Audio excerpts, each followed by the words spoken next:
Nun Ches 58. We are picking up on Nun Ches.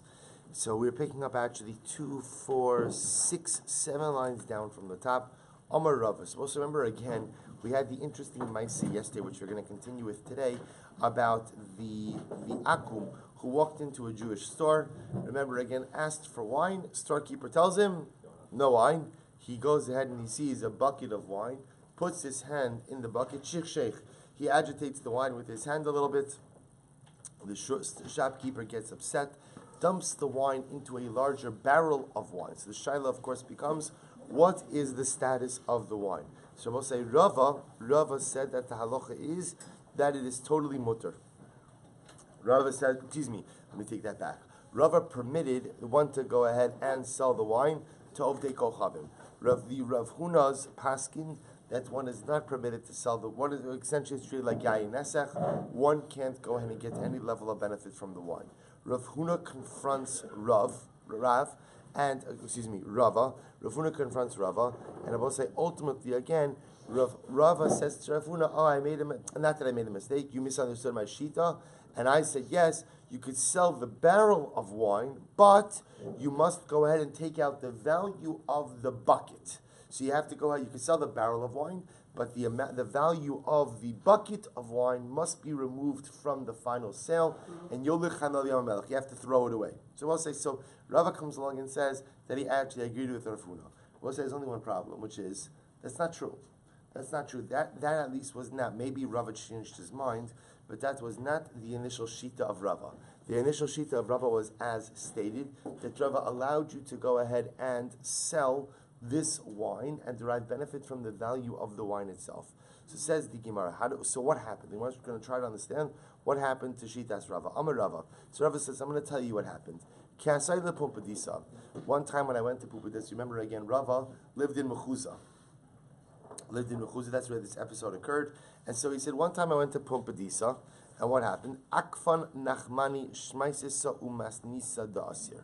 And Nachmani, right, and what happened? So we'll say Nachmani is Abaye. So and Abaye went ahead and literally surrounded me, or overwhelmed me, or bombarded me with Shmaisisa and Masnisa. We'll say Shmaisisa means Amarak statements, and Masnisa means Tanakh statements. So ultimately, again, he bombarded me with proofs that I was wrong. Look at Rashi. So we'll say, so apparently again there's 3 parts to this story. There's the initial episode and Rava's psak halacha with the episode. There's Rava's trip to Pumbedisa, and then there's his encounter with Rav Huna. So by the time Rav Huna encounters him in Mechuzah, so Rava has already changed his position. Why did he change his position? Because of what happened in Pumbedisa. What happened in Pumbedisa? He shows up in Pumbedisa and Abaye bombards him with statements of Amoraim and Mishnayis to ultimately tell him that all of the wine in the barrel is aser. So we'll say, so what happens? So let's analyze. So the Gemara says, Shmaisisa. So what was the Shmaisisa? Dahahu uvda dahava ben arda. But say there was this particular episode in Narda. So what happened in Narda? Va'asar Shmuel. So we'll say, listen to this. This same type of episode happened in Narda. We'll say, what does that mean? Same thing. Jewish shopkeeper, Akum walks in, Akum touches the wine, right? Akum. So we'll say, the piece of the story of the Jew telling the Akum, I have no wine, and then the Akum going ahead and finding wine, that's not really the relevant piece of the story. The relevant piece of the story is that the Akum comes in to purchase wine. So again, his intention is clearly not for Avoda Zara purposes. His intention ultimately is to come in to purchase wine. He touches wine in the store. The Jew takes that wine, dumps it into a larger barrel of wine. That's the operative part of the story. So this happened in Narda. And what happened? Shmuel said the wine is aser. When we say the wine is aser, which wine? The wine in the barrel. All of the wine is aser. B'Tveria, same episode happened in Tveria. Va'as Rabbi Yochanan, and Rabbi Yochanan answered it. Okay, Rabbi Yochanan answered it. So the Gemara says, Va'amrilei. So listen to this. So we'll say, so what happens? So Rava comes to Pumbedisa. So and Abaye meets Rava, and he says, Rava, by the way, I heard that in Mechuzah you said that the wine touched by the Akum mixed into the rest of the barrel, that all of the wine is mutter. I just want to let you know, Rava, that these episodes obviously happen in other places. And Shmuel answered in Narda, Rabbi Yochanan answered in Tiberia. So how are you permitting it ultimately in Mechuza? So va'amarli. So what happens? So Rava said, well, maybe Tiberia v'Narda einon b'nei Torah. So ultimately, again, well, you know what? It could be that in Tiberia and Narda they're not b'nei Torah. In other words, that maybe the concern was as follows: that halacha l'maisa, maybe me'ikir adin, such wine is permitted, but the concern is that what? The concern is that if you allow them to consume this wine, they may think that in other circumstances, wine is also permitted when touched by an akum, and they won't realize that this case is dramatically different. To which Abai responds, "The mechuza b'nei Torah." What do you think the Jews in Mechuza are such b'nei Torah that ultimately, again, they know better than the Jews of Narda, the Jews of Tveria? Therefore, also we take that off the table. So it turns out that Rava is confronted that other great Rabbanim are paskening against him, are paskening not like him. Shmuel in Tveria, Rabbi Yochanan in Narda. I'm sorry, just the opposite. Rabbi Shmuel in Narda, Rabbi Yochanan in Tveria, saying that Allah says such cases will be aser. Okay, so that's issue number one that Rava encountered. Next, Masnisa. Furthermore, Abaye taught me a Mishnah or a Brisa. We'll say, what's the case? What happened? The Argadamim. So who are the Agardamim? So Agardamim ovi kochavim. So we'll say, if you look at Rashi, Rashi says Agardamim Adam Hamamuna Lishmor Hamidos B'Mitzos Hamelech. We'll say this was the individual who was in charge of weights and measures. So he worked for the office of weights and measures. He was a government employee, and it was his job to go around to the various businesses to make sure that the weights that they were using were appropriate, that no one was cheating in business. So what happens? So let's listen to this. Shali shakru bahem v'toim hayayin v'naases sarsra b'neim. Now, often what he did is kind of like, I don't think that this was part of his official portfolio, but being that he was often in all of the stores, he became a little bit proficient in wine. And what he would often do is he would act as like a shadchan between the merchants and the buyers. See, he would be able to taste the wine, and he would say, in Plony's stores, he's got some good wine. If you're in the market, go buy it from him. So I'll say, so what happens over here? So the Gemara says, so agardam ovikuchavim shekadach b'meinekas v'he'ela. We'll say, here's the case. So the agardamim ovikuchavim. So we'll say, so this guy was an akum. This officer of weights and measures was an akum. He went into a Jewish store.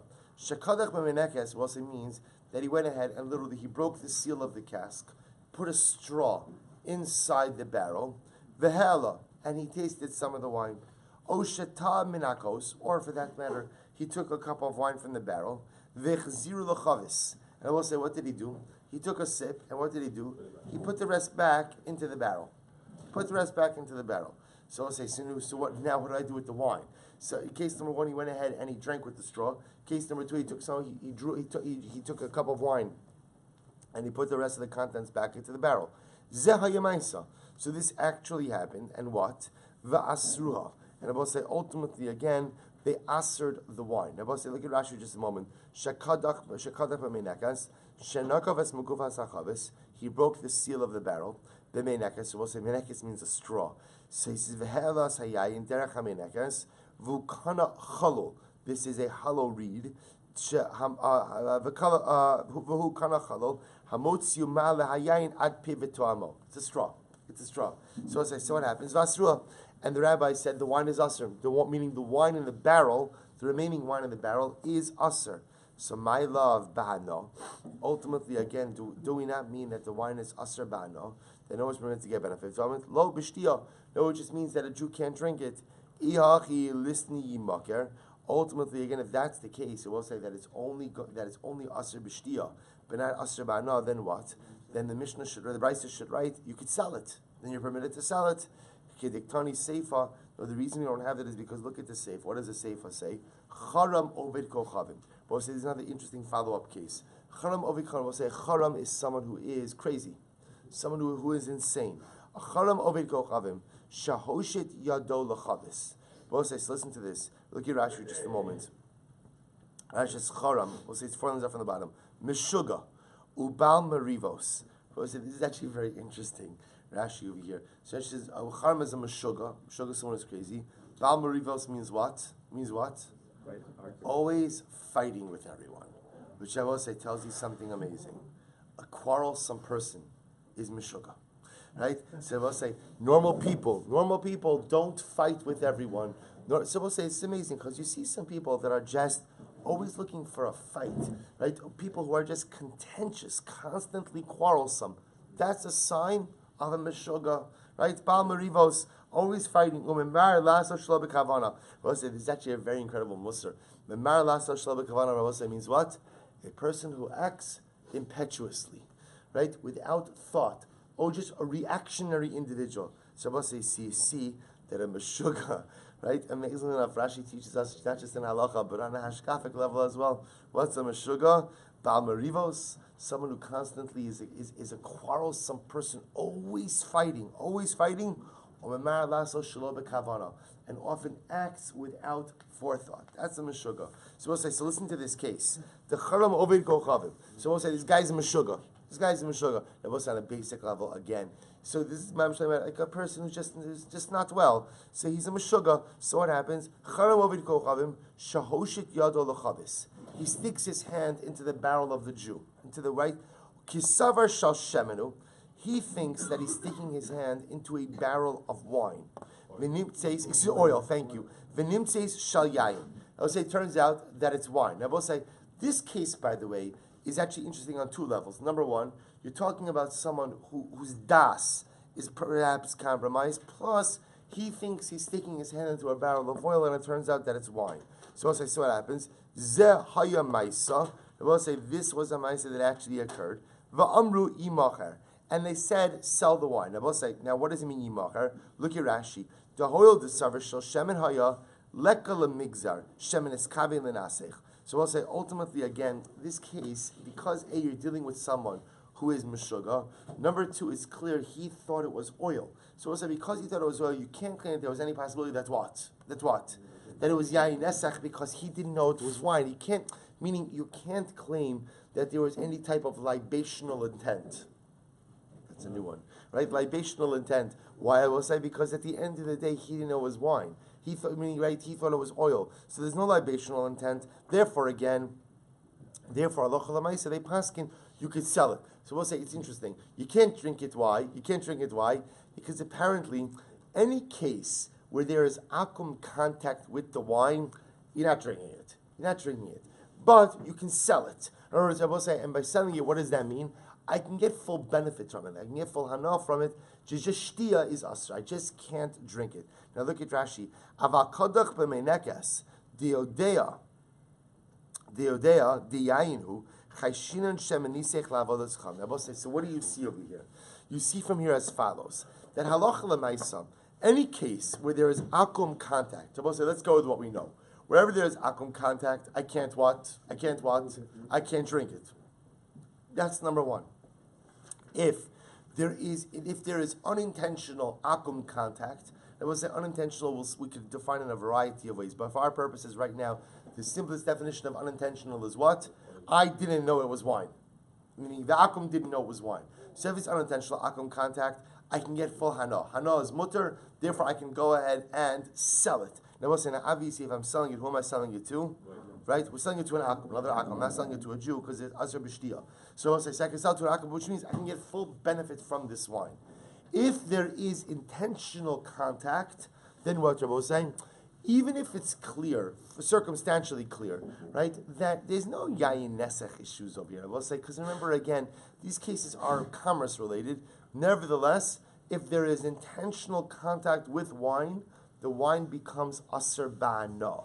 Which means, I will say, in our cases, where that wine then gets mixed in with other wine, it doesn't asr everything. I can get benefit from, let's say, the majority of the barrel, but the wine that was touched by an akum and mixed in, I can't get benefit from that wine. I will say, therefore, the Gemara says, based on this, tiyufta dirava tiyufta. So ultimately, again, this is a refutation of the position of Rava. So I will say, again, we come out with this three-pronged halachic construct. Anytime an akum touches wine, he can't drink it. That's clear. If there was unintentional contact with the wine, either we'll say, again, for our purposes right now, unintentional means, again, one more time, that halacha might say he didn't know it was wine. So the halacha is, I can sell it and get full benefit from it. Certainly can't drink it, but I can sell it, get full benefit from it. If there was intentional contact, we'll say, what's the intentional contact case? It could be the case of that agar damim. He's drinking from it. He goes in, he takes a cup of it, throws the contents back. Or we'll say, even in the previous case, where he sees liquid in the barrel and he wants to see if it's wine, so he sticks his hand into it. Those are all cases of intentional contact. We will pass in like the Rav Hunas, like Shmuel, like Rabbi Yochanan, that wine will be aser ba'ano. So the Gemara goes weiter. Rabbi Yochanan. So we'll say Rabbi Yochanan. So I'll just say this. Listen to this. Shulchan Aruch Hilchos Yayin Esach Semen Kuf Chav Dalet Sif Yud Beis. Get ready. Ovid Kol Chavim Shenichnas Lebayis O Lechanas L'Yisrael Levaki Shayin. So it's an explicit case of Shulchan Aruch, because one would have to imagine that this case must have come up fairly frequently. Now, if you're a smart shopkeeper, so where do you keep your wine? Behind the counter, right? Meaning the customers don't touch the wine. But Lamaisa, again, a case like this could happen often. So listen to this case. Ovid Kochavim walks into the Jewish store, or for that matter, into a Jewish home. Upashat yado kishu mechapes v'naga b'yam v'shechshecho. So also he goes ahead and he touches the wine, then he agitates the wine. What's the halacha? Nesar ba'ano. So also we paskin like the Rav Hunas, like Rabbi Yochanan, like Shmuel against Rava. If there is intentional contact with the wine, so the wine becomes asr ba'ana. Ve'im nis'ariv ba'acher, the mehayayin ha'meshuchshach asr ba'ana, v'ashar muter ba'ana. Now, both say, and the good news is, because again, at the end of the day, there's no real we don't. If you force me to really guess, I'm going to guess there's no yayin nesach over here. Right? So this is Zara. So therefore, if this wine gets mixed in with other wines, so the other wine, meaning the wine that was not touched ultimately by the akum, is still mutter bahana. Aval hoshit yado lechavis kesaver shul shemen v'nimtza shayin mutter. But I will say, if he sticks his hand into the barrel, thinking that the barrel is filled with oil, and it turns out that it's filled with wine, then what? Then it will be mutter bana. Because you also remember, as we said before, that is the case of unintentional contact. So good. So hold on. So we're not finished yet. So let's go weiter. So also listen to this case. Rabbi Yochanan ben Arza, Rabbi Yossi ben Horoi, Havu Yosvi v'kashasu chamra. So also listen to this. This is fascinating. So Rabbi Yochanan ben Arza and Rabbi Yossi ben Horoi, we're sitting and drinking wine together. What happens? Asahu gavra. So we'll say. So if you could imagine, I guess the best way to frame this case is they went out to eat. And they brought their own bottle. So what happens? The bottle's on the table, and the waiter comes over. Amrule, ta asal gavra. The waiter comes over. Amrule, ta ashkinon. Pour us our wine. So they're out, right? They say to the waiter, pour us our wine. So what happens? Now, when they say pour us our wine, they assume the waiter is a Yid, right? They assume the waiter is Jewish. Lebasser de rama lakasa igloimil. So the ovid kol chavim. So also listen to this. After the waiter poured the wine, so they realized he wasn't akum. However they realized that. So also now, what's the shayla? What do we do with the wine? So chad asra afilu bana. So also one of them said the wine is asra even bana. V'chad shari afilu b'shtiya. And one said that ultimately, again, not only is it mutter bana, but you could even drink it. So watch this. Amar Rabbi Yoshua ben Levi, man da asr shapir asr, uman da shari shapir shari. So Yoshua ben Levi says the truth is they're both saying good. We'll say Amar Beis. So listen to this. I'm sorry. Man da asr. So the one who says that the wine is asr. Why Rabosai? Why? So Amar, Meimar Amar. Because also listen to this. So because the waiter would say as follows. Meimar Amar. So Salka daite dirabanan ki hani shichra kashasu. So we'll say. See, here's the issue.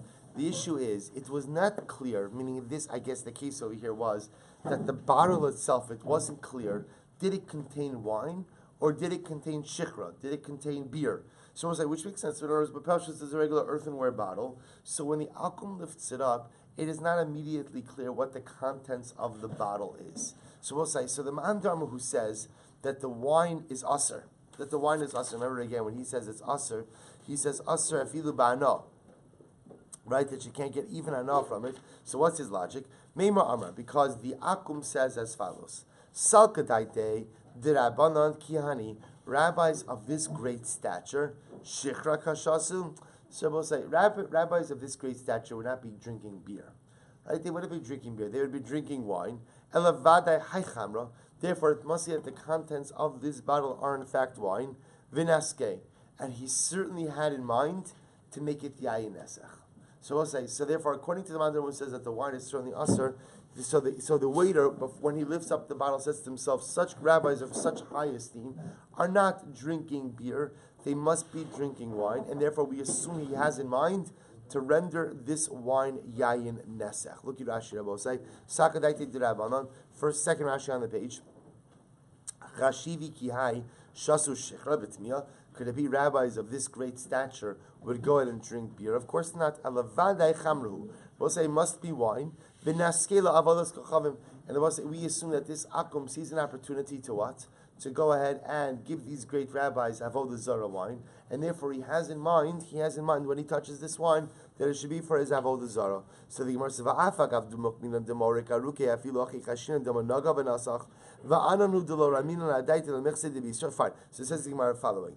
Good. Man deshari. We'll say third line from the top. Non chasam days. The one who says that the wine is mutter. So he says, what's his sar? Meima Amar Sakadaitcha Dirabanan Kiani Chamra Kashasu Va'amar Ledidi Kiashkinan. So we'll say the man who says that the wine is mutter says the following: that the Akum, see, we'll say the Akum knows the halacha. See, you have to imagine the Akums knew about the halacha of Yayin Nesach. How do they know about it?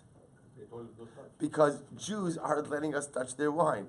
So obviously they know about it. So we'll say, so therefore again, the Akum waiter says to himself, listen, it can't be, if there was wine in this utensil, would the rabbis have allowed me to pour for them? Rather, it must be what? So the Gemara says, rabbis of this great stature, chamra kashasu, could it be that they're drinking wine? Would they allow me to pour for them? Rather, it must be what? That they're drinking beer. V'lo naske, and therefore again he never made into yayin nesach. Because I will say this would be the equivalent of what kind of case? This would be the equivalent of the previous case of the akum putting his hand into a barrel, assuming that what? That it's oil, and it turns out that it's wine. Remember, he does not render the wine usher. So too in this case of Rabbi say the waiter assumes the waiter knows the halachas of yayin nesach. See, he says if these great rabbis are asking me to pour them a drink, it must be that it's sheikhar, right? That it can't be wine because they would never allow me to touch their wine. See, assumes that ultimately again he's pouring them sheikhar and therefore does not render it yayin nesach. So I will say again. So we're trying to figure out what is. We'll say there are two things at play over here. What's the status of the poured wine and what's the status of the wine in the bottle? So again, machlokes. One opinion says that it's aser because at the end of the day, the waiter assumes that it's wine because rabbis of such great stature would not be drinking beer. We assume that the akum has in mind to make it yayin nesach and therefore it's aser. Second opinion says that it's mutter. Akum says to himself, if it was wine, the rabbis would never let me touch it, and therefore again it must be that it is beer, and therefore again it's like the case of putting his hand into the barrel thinking that it's oil, but it's really wine where it doesn't become aser. So it says the Gemara, 1 second, V'haka chazi, I don't understand. I don't understand.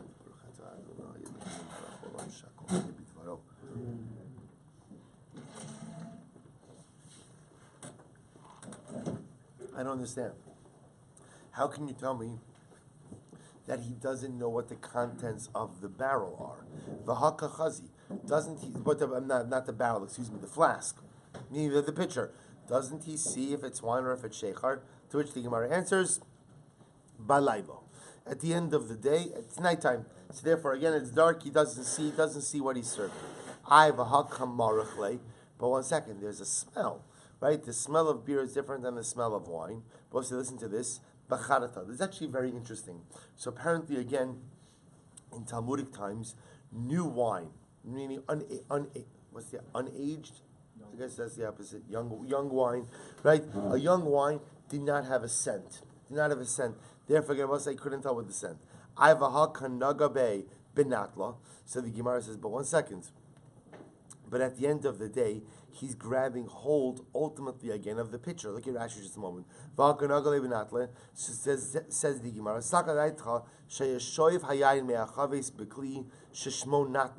Uparach v'hanaga be bechamra ayidei natla unihinami de lo yada dechamrahu havele maga shlo bekavana va'asir. Now, I will say, now here's what's interesting. The assumption the Gemara is making now over here is that the wine was contained in a either larger pitcher or maybe even small barrel, and what he's doing is he's like dishing it out. So naga benatla means that he's like putting like a cup or a ladle into the larger receptacle in order to dole out the wine. And ultimately, again, what should be the case over here? This should be a case of an Oved Kochavim who is touching the wine. True, it's Shelo Bekavana, or it might not be with the intention, but it should still be Aser. To which the Gemara says, and now we begin to get into a fascinating sugya, Tzricha Dikamorik Aruke. Now we'll say, what's the case? The case of here, I will say, is where he is just simply pouring out the wine from the receptacle. In other words, at no point in time does he ever put his hand into the receptacle itself. Rather, what's happening over here? He's pouring from the utensil. Look at Rashi. Dikamorik Aruke v'havile kocho shelo bekavana. So we'll say this is a case of what we call kocho. So what's happening over here is there is no direct contact between him and the wine. Rather, what's happening over here is the wine is being poured through his koach. Ultimately, again, through his force. But remember, again, it's a case of shelo bekavana. Look at that Rashi again. The kamorik baruke. So he's pouring it. V'havile kocho shelo bekavana. Shelo yada shuyayin. Remember again. In this case, he does not know that the contents of the utensil are wine. The kocho shelo bekavana lo gazer afilu b'shtiya. So we'll say this is interesting. This is a case of there's two things going for him over here. Number one, there is no direct contact with the wine. That's number one. Number two, I will say shelo bekavana, which means what? He doesn't know that it's wine.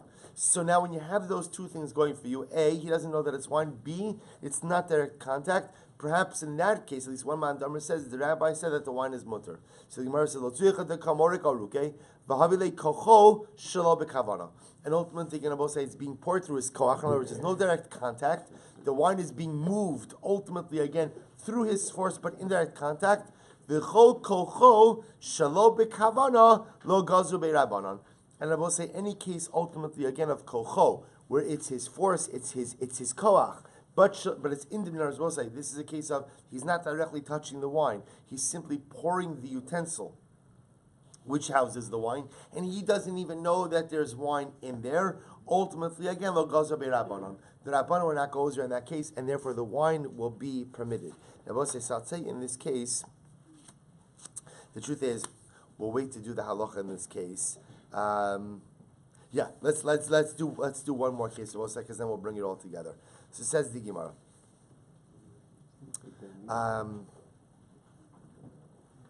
Fine. Let's do one more piece, and we'll do the halacha. So we'll say now we just introduced this concept of kocho. This case over here where the wine is being moved, right? In this case over here, actually being poured. Not through any kind of direct contact with the wine, but rather again through the akum's contact with the utensil. We call that kocho. The Gemara just suggested that we'll say when you have kocho and shelo bekavana, meaning if both, it's in direct contact, the wine is moving because I'm manipulating the utensil, I'm not touching the wine itself, and shelo bekavana, which means what? I didn't even know that it's wine inside the barrel or inside the receptacle. You put those two things together and ultimately it's mutter. They will say, now let's go weiter with that.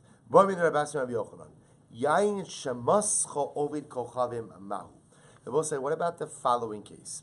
What about the case ultimately again of an Oved Kochavim who pours the water in to dilute the wine? Look at Rashi. Shemascho, shemazgo, shenosel b'mayim l'takno l'shtiya, shekein derech yinam chazak, kishahayu nosen also bekos, nosen b'mayim lefishu chazak, yain shal yisrael shemascho v'kamav. So listen to this case, we'll say. Listen, so imagine there's a cup of wine concentrate. So remember again, they used to take wine concentrate, they would introduce water in order to really make it drinkable.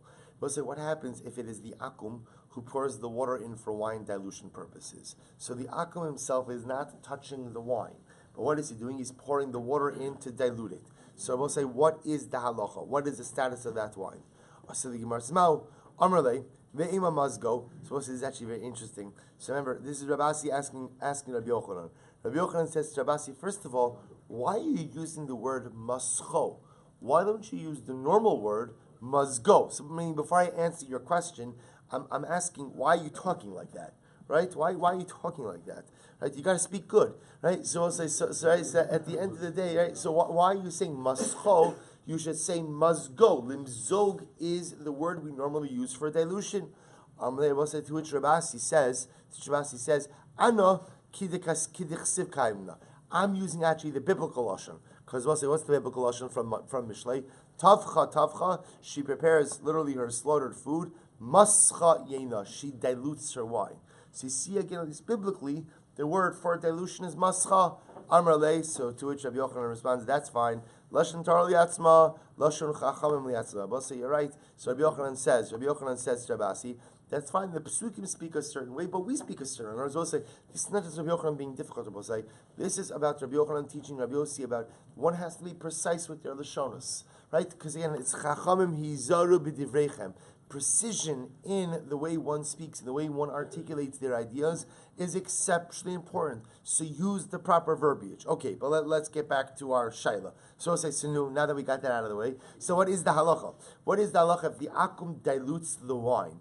Is that an issue of yayin esach or not? Amralei, so therefore Rabbi Yochanan responds, aser. Ultimately, again, the wine is aser. But why? Rabbi? You see, this is a case over here where the akum. Now remember, let's be clear what's happening over here. The akum is causing the movement of the wine. How is he causing the movement of the wine? Because then you pour in the water. But there's obviously no direct contact. So Rabbi says, "Aser." Why? Mishum locha amrina l'nazira sechor lekarma lo sikra. So we'll listen to this. We've seen this phrase many times. So Rabbi Yochanan essentially says it's aser. It's not aser me'ikra din. It's aser as a preventative measure. They will say this is what's called lecha or lech lech. Amrina l'nazira. We'll say, when a nazir gets close to a vineyard, what do we tell him? Or when he gets close to a cup of wine, lech, get out of here. Schar, go around. In other words, we tell the nazir, even though, is there anything wrong with the nazir sitting next to a cup of wine? The answer is no. Is it permitted for a nazir to walk through a vineyard? Absolutely yes. But we tell him what? It's a bad idea. So too, this cup of wine will be aser. Look at Rashi, aser. Afa gav delo naga. Even though the akum never touched the wine. Gazu rabbanam bekocho liosro b'shtia. The rabbi said, that because the wine ultimately again is moving as a result of the akum's koach. What does it mean as a result of his koach? Because he's pouring the water into the wine. His koach is causing the wine to move. Chazal said, the rabbi said, it is aser b'shtia. Not aser b'ana. You could sell it, but a Jew can't drink it. Why not? Mishum harchaka sabera. Rabbi said the truth is, it's just exera. It's exera ultimately again to distance the Jew from potentially committing an avera. Ava bahana vaday lo misar. It's certainly permitted bahana to lo adif minigia ayidei davar acher shelo bekavana. Because Rabbi says it's no different than the case of negia ayidei davar acher shelo bekavana. Ki ahu dinaga beloliva dechamra v'shayra. Rabbi say this is no different than the previous case. If you remember again, the guy who was coming down the palm tree holding the lulav and he touched the wine. That we said ultimately again the wine is permitted by anah. So I'll say in this case over here the wine will be aser b'shtia. Why Rabbi say? Because remember again, this is a case of here's the difference. In the previous case, Rabbi say you had kocho shelo bekavana. If you have two things going for you, if the wine is moving because of the akum's koach, akum is not touching it directly, shelo bekavana. What's a shelo bekavana means? He doesn't know that it's wine, then it's mutter. If it's kocho bekavana, then what? So we'll say if the wine is moving with his koach, so indirect, meaning he's not touching it, but it's moving because of his koach. But bikavana also means what? He knows that it's wine. It's going to be aser b'shtia. You can't drink it, but mutter ba'ana. But you can absolutely sell it. Incredible. So it says the Gemara, Itmar nami, Amar Rabbi Yochanan, Amar Rabbi Yochanan, Yayin shemazgu over kochavim aser. So also we have another teaching, right? Another teaching. Rabbi Yochanan says, I'll say Rabbi Asi, name Rabbi Yochanan, that if the akum dilutes the wine, it will be aser. Why? Mishum lecha mina nazira schar lekarma lo sikrav. Ultimately, again, because we tell the akum, right? It's just like we tell the nazir go away from the vineyard. We tell the akum ultimately We tell the akum, go away, stay away from the wine. And Rabbi say, if it turns out that he agitates the wine because of his koach, bikavana, it will be asr b'shtia muter ba'ana. Rabbi says, do one more piece. Reish Lakish ikla lebatzra. So we'll say Reish Lakish went to the city of Batzra. Chazi Yisrael de ka'achli peri de loma asri. So we'll say, listen to this. He saw, this is actually quite interesting. He saw a Yisrael. Now we'll say, now if you take a look at Rashi for just a moment. Actually, not yet. Sorry. He went to Batzra and he saw a Jew. He saw a Jew who was eating from fruit and he didn't separate out Trumas and Maestros. And Reish Lakish says that the fruit is aser. Now look at Rashi for just a moment. He saw that he was eating fruits and he did not tie the fruits. The kasavar Batzra he betzer b'midbar be'eretz hamishor. I will say, now listen to this. Reish Lakish thought that the city of Batzra was in fact the biblical Betzer, right? And therefore, again, the Chayim Eretz Yisrael Chayim Peros Meiser. So Reish Lakish assumed that Batzra was the biblical city of Betzer, and therefore, again, the produce was Chayiv in Trumas and Meisrus. He saw a Jew eating without tithing his produce, and therefore he asked her the produce. Fine.